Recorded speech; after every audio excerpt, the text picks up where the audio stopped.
하나님의 말씀은 마태복음 1장 1절입니다.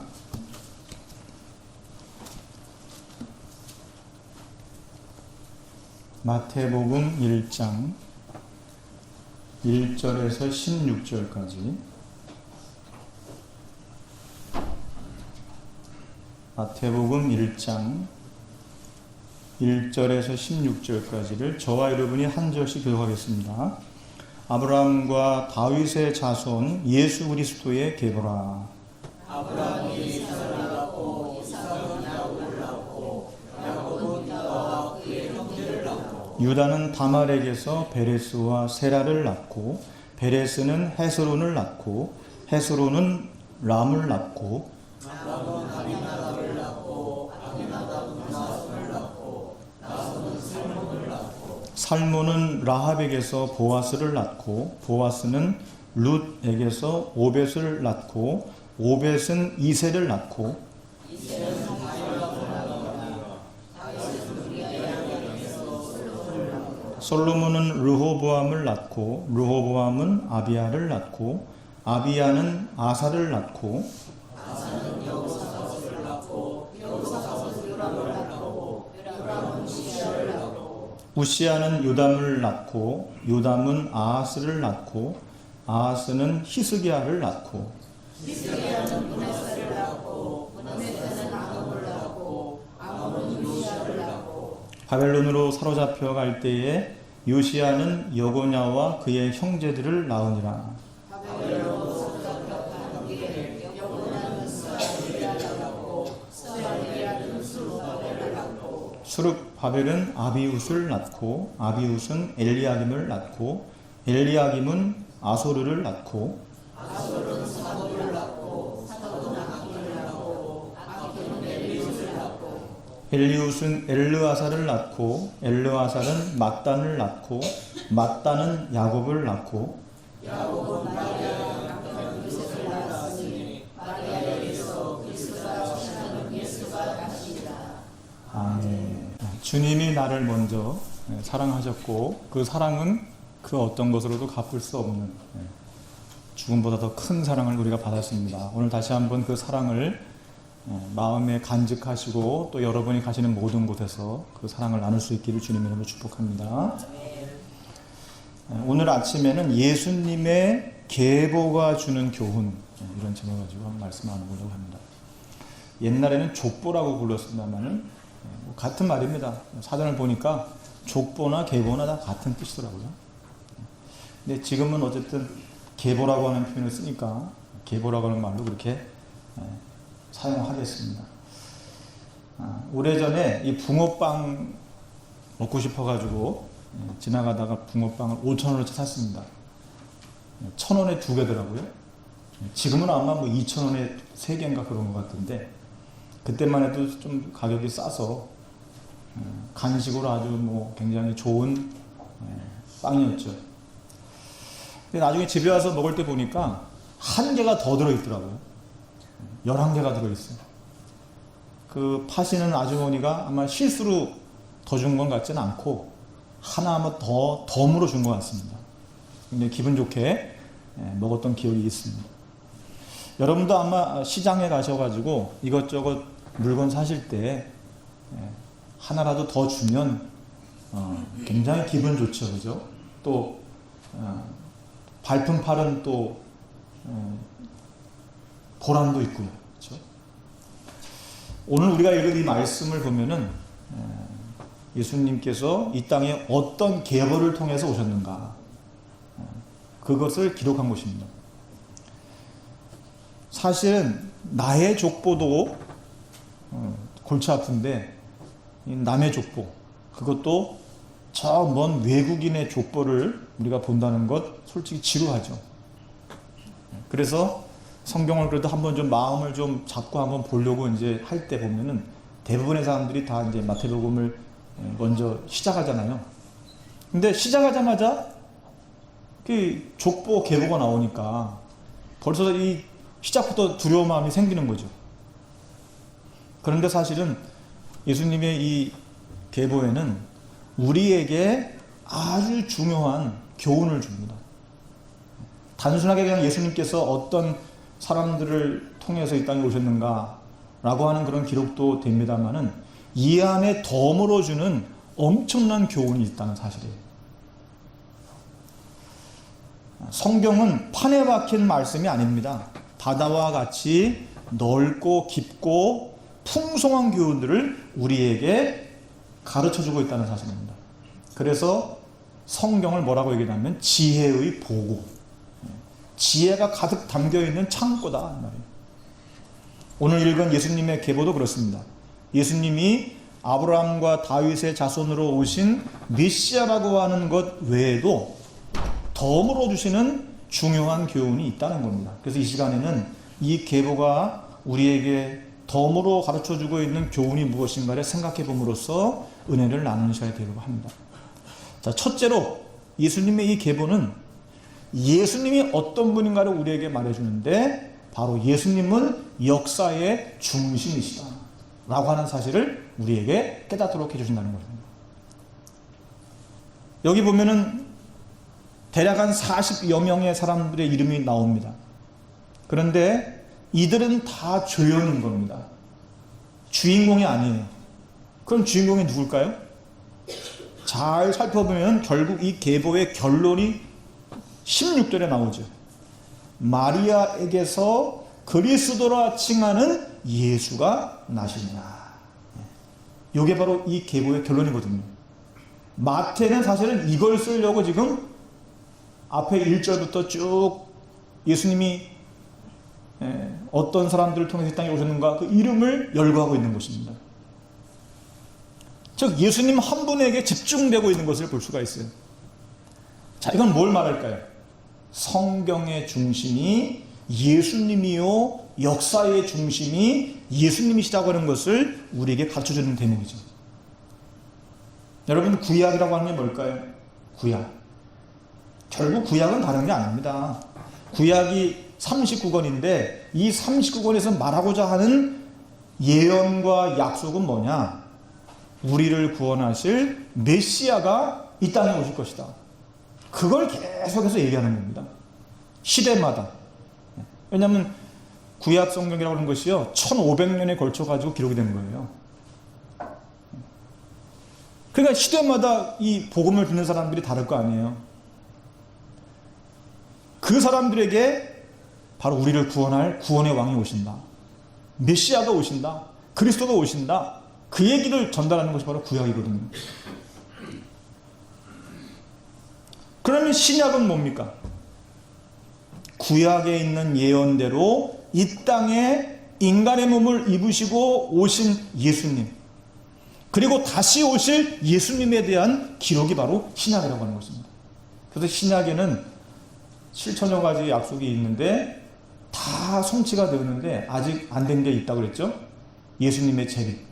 이건 아직 성취가 안 됐어요. 그러나 우리가 성경을 볼 때 이미 6,999개의 약속이 다 성취가 되었기 때문에 나머지 한 개도 성취될 줄로 믿습니다. 그렇죠? 그래서 요한복음 5장 39절에 보면은 예수님께서 말씀하시기를 너희가 성경에서 영생을 얻는 줄을 생각하고 성경을 연구하거니와 이 성경이 곧 내게 대하여 증언하는 것이로다 그랬어요. 저나 여러분이 영생에 있다는 사실을 어떻게 알 수 있느냐? 하나님의 말씀인 성경을 연구하고 상고하면 알 수가 있는 거예요. 여러분 엉뚱한 곳에서 영생 어디 가르치는 거 들을 필요 없습니다. 하나님의 말씀 속에 있어요. 그리고 성경은 누구에 대해서 증언한 것이냐? 바로 예수 그리스도에 대해서 증언한 것이다. 그러니까 여러분 아무리 성경을 100독을 하고 1000독을 해도 성경 속에 있는 예수님을 발견하지 못하면 그거는 잘못 읽은 겁니다. 성경에서 자꾸만 율법을 찾아내려고 하고 성경에서 자꾸만 윤리를 찾아내려고 하고 성경에서 자꾸만 과학을 찾아내려고 하면은 그 사람은 완전히 성경을 잘못 보고 있는 거예요. 성경을 단 한 번만 봐도 그 속에서 예수 그리스도를 보고 그분을 만날 수 있어야 하는 것입니다. 그게 제대로 읽는 거예요.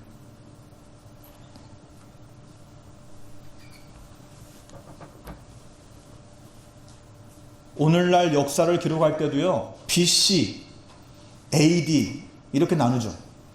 BC라고 하는 게 뭡니까? Before Christ, Before Christ, 예수님 이전, 이게 BC입니다. 기원전. AD는 뭐예요? 이건 라틴어인데 아노 도미니 그런 말입니다. 주님이 오시기 전, 우리 주님의 시대 그런 말입니다. 그래서 역사의 구분점이기도 하시고 역사의 기원이기도 해요. 예수님이. 그걸 예수님이 오시기 전, 오시기 후로 나누는 겁니다. 역사라고 하는 단어 영어로 뭐라고 합니까? 히스토리라고 하죠. 히스토리. 이 히스토리라고 하는 말 사실은 his story, 그의 이야기 그런 뜻이거든요. 그럼 그가 누굽니까? 예수님이시죠. 역사는 바로 예수님에 대한 이야기예요. 그러므로 역사에서 나사렛 예수를 빼버린다면 허무하고 소망이 없는 인간만의 역사가 되고 마는 것입니다. 전쟁의 역사만 되는 거예요. 자꾸 문 열고 그러지 말으세요. 들어오려면 들어오시고.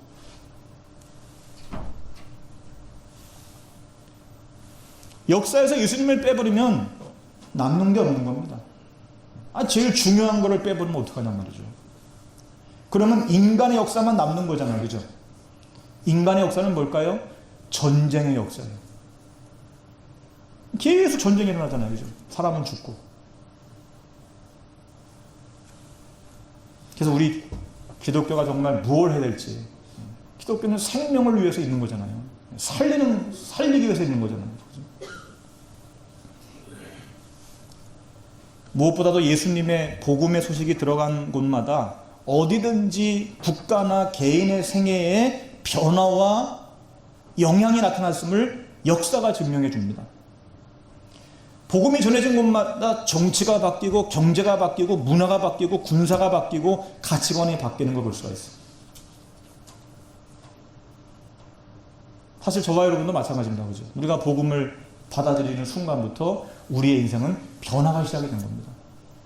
가정도 변화되고, 그죠? 우리의 미래도 바뀌는 거죠. 이거는 국가도 마찬가지예요. 기독교가 들어간 국가는 달라졌어요. 우리나라도 이렇게 지금 세계 G7 안에 들어갈 수 있었던 게 시작은 결국은 복음이 이 땅에 들어와서부터 시작된 거잖아요. 복음이 들어가면 육군이 바뀌고 해군이 바뀌고 의회가 바뀌고 통치하였던 모든 왕들을 합해도 예수님만큼 영향력을 미친 그런 분이 없어요. 그러므로 바라기는 여러분 모두는 인류 역사의 주인이 되시고 중심이 되시는 예수님을 나의 마음과 인생의 중심, 주인으로 삼고 그분 뜻대로 살아갈 수 있기를 간절히 축복합니다. 그게 바로 복인 거예요. 항상 역사를 주님의 눈으로 바라봐야 돼요. 그래야 올바로 볼 수 있는 겁니다. 오늘 이 정치도 마찬가지예요. 단순하게 여당의 입장에서 야당의 입장에서 보는 것이 아니고 예수님의 눈으로 볼 때에 우리는 올바른 역사의 사실을 볼 수가 있는 것입니다. 주님의 마음으로 바라봐야 제대로 볼 수가 있는 것이에요. 사실. 두 번째로 예수님의 계보는 모든 성경이 거짓이 아니라 사실임을 우리에게 말씀해 준다는 사실입니다. 사실 우리나라만 해도 옛적에 족보를 아름답고 위대하게 꾸미기 위해서 얼마나 많이 노력했습니까? 그러다 보니까 족보를 조작을 하고 또 미화를 하고 이런 경우들이 많았습니다. 사실. 실제 유명한 사람들의 전기나 자서전 같은 것도 읽어보면은 자기들의 부끄러운 과거나 부끄러운 일들은 대부분 다 삭제를 합니다. 인위적으로 조작하고 꾸며진 족보들이 굉장히 많아요. 보면. 그런데 성경은 그렇지 않습니다. 예수님의 계보만 봐도 그래요. 조작하거나 꾸며진 것이 아닙니다. 하나님의 성령의 감동하심으로 사실과 진실만을 기록하고 있다는 것을 다시 한번 깨닫게 됩니다. 자, 오늘 여기 계보를 한번 다는 못 보겠습니다만은 몇 사람을 한번 좀 보려고 그래요. 먼저 아브라함과 이삭입니다. 한때 자기 아내를 누이라고 속였잖아요. 다른 남자에게 빼앗길 뻔했어요. 아브라함이 어떤 사람입니까? 이삭이 어떤 사람입니까? 언약의 사람들이었잖아요. 그죠? 그런데 이 사람들을 사실은 부끄러운 모습들이 얼마나 많이 있어요. 자신들의 목숨 보존을 위해서 그 아내들을 다 속였다니까, 누이라고. 자기 살아보려고. 빼앗는 자, 속이는 자로 유명한 야곱. 그야말로 비윤리적인 잘못을 한 사람이죠. 창녀를 보고 정욕에 빠졌던 유다. 시아버지 유다와 간음해가지고 베레스와 세레를 낳은 며느리 다말. 여호수아 시대의 가나안 여리고성의 기생이었던 라합. 라합은 기생이었다니까요. 이방 여자 룻. 다윗은 또 어떻습니까? 남의 아내를 간음하여 빼앗아 버리고 그 남편을 전쟁터의 전방에 내어보내가 죽게 한 사람이잖아요. 다윗의 아내가 된 바세바, 솔로몬의 어머니죠. 남편 몰래 다윗과 정을 나눈 여인이었습니다. 정확하게 말하면. 솔로몬 어떻습니까? 나중에 하나님께 불순종하면서 1000명의 아내를 두고, 첩들을 두고 거룩한 하나님의 성전에 이방신들의 제단을 갖다가 놓은 사람이에요. 그 외에도 하나님 말씀을 쫓아서 살지 아니했던 르호보암, 아비야, 요람, 요담, 아하스, 므낫세 다 마찬가지입니다. 이 사람들 다. 성경 보세요. 다 제대로 말씀대로 산 사람들 아니에요. 다윗의 길로 가지 않은 사람들입니다. 부끄러운 이름들이에요. 그런데 메시아여 왕이신 예수님의 계보에 이런 사람들의 이름이 기록되어 있다는 사실이에요. 만약에 예수님이 오심을 조금 더 아름답게 포장하기 위해서, 그렇다고 이 사람들은 다 빼버려야죠. 부끄러운 사람들인데.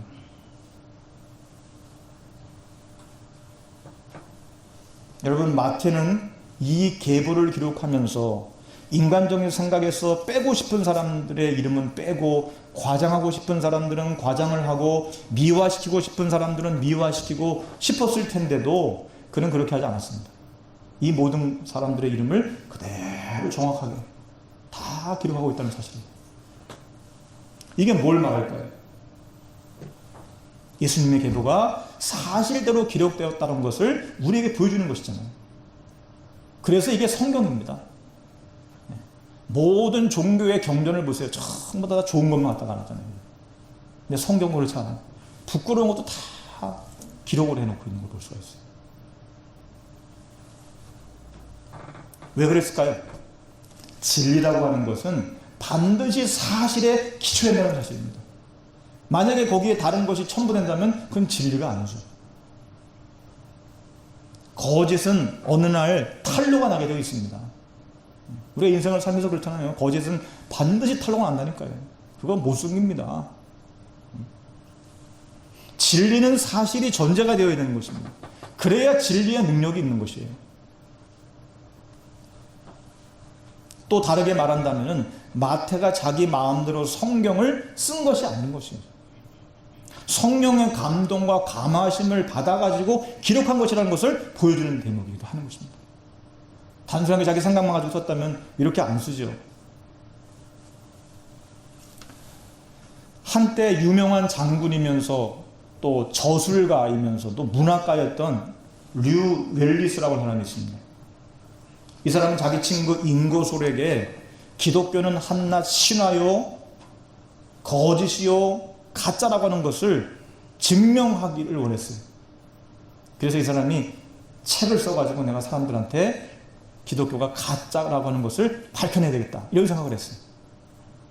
그러나 그는 유명한 도서관을 다니면서 자료를 수집하고 또 연구하며 이제 드디어 집필을 시작했습니다마는 1장을 지나가지고 2장 들어가자마자 주님 앞에 항복을 하고 말았어요. 오히려 예수님을 나의 주, 나의 하나님으로 고백하지 않을 수가 없습니다. 연구하기만 할수록 성경은 질린 거예요. 후에 윌리스는 그리스도의 생애의 가장 위대한 소설을 한 편 쓰게 됩니다. 그게 바로 배너라고 하는 작품이에요. 그 이후에 여러분 아시다시피 이게 영화화 돼가지고 많은 사람들이 감동을 주는 그런 이야기가 됐잖아요. 여러분, 성경은 누가 뭐래도 하나님의 감동으로 기록된 것이고 역사적인 사실 그대로를 기록한 것입니다. 그렇기 때문에 능력이 있는 거예요, 거기에. 그러므로 여러분은 이 모든 것을 사실 그대로 기록한 마태의 증언대로 예수님이 아브라함의 자손이요 다윗의 자손임을 믿을 수 있기를 주님의 이름으로 축복합니다. 세 번째로, 이 계보는 예수님이 죄인을 구원하러 오신 분이심을 우리에게 보여주는 것입니다.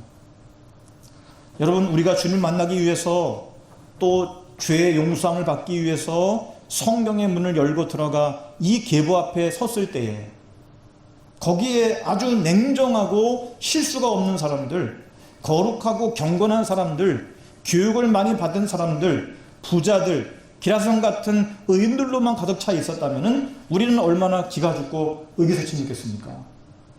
나하고는 전혀 다른 사람들, 나하고 견줄 수 없는 사람들, 이런 사람들을 통해서 예수님께서 이 땅에 오셨구나. 만약 그렇다고 하면 우리는 솔직히 이 말씀 앞에서 사기가 떨어질 수밖에 없죠. 왜냐하면 우리는 너무나 부족하기 때문이죠. 그런데 앞서 말씀드린 것처럼 이 계보 안에를 보면은 죄인들로 가득 차 있어요. 우리보다 더 잘못 사는 사람들의 이름이 나와 있거든요. 그럼 이런 사람들이 예수님의 계보에 들어가 있다는 사실입니다.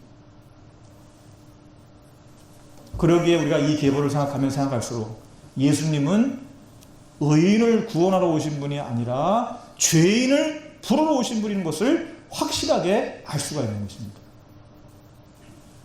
또한 주님은 인간의 무죄함을 원하시는 분이 아닙니다. 회개하고 돌아오기를 원하시는 것이죠. 여러분, 하나님 앞에 죄 없는 사람이 오는 것이 아니라니까요. 병든 자가 오는 겁니다. 영혼이 병든 자가. 건강한 자라 가야 의원이 쓸데없다. 병든 사람에게 의원이 필요하다. 예수님이 그렇게 얘기하셨잖아요. 특히 여기 보면은 남자와 여자의 장벽을 허물어뜨리고 있는 걸 볼 수가 있어요. 사실 그 당시 여자는요, 계보에 기록될 수가 없었습니다. 우리나라도 유교 사회에서 여자가 그 이름에 제대로 못 들어갔잖아요. 이건 2000년 전도 넘은 이야기잖아요. 그죠? 근데 여기 보면은 남자와 여자의 장벽을 무너뜨리고 있어요. 이 계보에 보면은 5명의 여자가 나오고 있어요. 정말 이건 그 당시로서는 이건 정말 이럴 수가 없는 거거든요, 이게. 더군다나 이 여인들도 보면은 뭐 그렇다고 깨끗하고 순결한 사람도 아닙니다. 그런데 다 예수님의 계보에 올라가 있다는 사실이에요. 성별에 대한 차별을 다 무너뜨린 거예요. 아니, 오늘 이 민주적인 사회에서 그렇게 할 수 있죠, 그죠? 이게 지금 오늘 내일 얘기가 옛날 얘기라니까요, 지금. 옛날. 여자는 사람 취급도 못 받던 시대에. 그것만이 아닙니다. 여기 보니까 유대인 사회에서 이방인의 이름이 유대인의 계보에 들어갔다는 사실이에요. 유대인들이 얼마나 자기들 유대주의, 선민의식, 이게 얼마나 강한 사람들이에요. 그런데 여기 보니까 이방인들의 명단에 들어가 있다는 사실이에요. 이방 여인 라합, 가나안 사람이잖아요, 이 사람. 룻, 마찬가지입니다. 모압 사람이잖아요, 이 사람들. 여자인데 이방인이에요. 도저히 이 예수님의 족보에 올라갈 수 없는 사람들인데 이 사람들에게 올라가 있다니까요. 또한 족장과 왕, 비천한 자라고 하는 신분의 벽도 무너뜨린 걸 볼 수가 있어요. 의인과 죄인의 장벽도 무너뜨렸습니다. 이건 뭘 말할까요? 그것은 예수님은 성별을 초월하여 민족을 초월하여 신분을 초월하여 도덕성을 초월하여 회개하는 자를 구원하러 오신 메시아라고 하는 것을 우리에게 가르쳐주는 것입니다. 어떻게 보면 우리가 이런 걸 모르고 본다면 이게 1절부터 16절까지 지루하죠. 그죠? 지루하잖아요. 그나마 아는 사람 이름 나오니까 그냥 읽는 거지. 근데 이 속에는 너무나 놀라운 하나님의 말씀이 들어있다니까요. 여러분, 복음이 무엇입니까? 남자, 여자라고 하는 성과 관계없이, 민족과 관계없이, 신분과 관계없이, 도덕성과 윤리성과 관계없이 회개하는 자, 예수님을 믿는 자는 누구든지 구원을 받는다는 것이잖아요. 그죠? 그게 복음이잖아요. 그래서 저와 여러분 지금 여기 나와 있는 거잖아요. 그거 아니면 어떻게 나올 수가 있겠습니까? 그러므로 여러분, 내가 예수 믿는다고 하는 것은 정말 하나님의 은혜밖에는 표현할 수가 없는 겁니다. 그리고 바로 이것이 복음인 거예요. 그래서 복음은 누구에게나 다 열려있는 겁니다. 사람을 제한하지 않아요. 구별하지 않습니다. 누구나 다 예수님께로 나와서 예수님의 이름을 의지하고 회개하고 자복하면 하나님의 자녀가 되는 권세를 얻게 되는 것입니다. 말씀을 마치려고 합니다. 오늘 우리는 마태복음 1장의 예수님의 계보를 통해서 하나님의 말씀을 듣게 됩니다. 예수님이 아브라함의 자손이요 다윗의 자손으로 오신 메시아라고 하는 사실, 이미 하나님께서 예언한 거죠. 그대로 하나님의 말씀을 성취하셨습니다. 뿐만 아니라 우리는 이 계보를 통해서 예수님이 이 인간 역사의 중심이라는 사실을 다시 한번 깨닫게 됩니다. 그리고 이 계보로 모든 성경이 거짓이 아니라 사실대로 기록되라고 하는 참 진리임을 알게 되는 것입니다. 그리고 하나님은 반드시 자신의 입에서 나온 말씀을 신실하게 지키시는 하나님이시다. 마지막으로 예수님은 의인이 아니라 죄인을 구원하러 이 땅에 오셨다는 사실. 이 이야기를 지금 마태는 하고 싶었던 거예요. 이 계보를 통해서. 그러므로 바라기는 이와 같은 하나님의 큰 사랑과 은혜로 주신 하나님의 복음으로 말미암아 다시 한번 굳게 서서 이 땅에서 해와 같이 빛나는 삶을 살아갈 수 있는 우리 모두가 되기를 주님의 이름으로 축복합니다.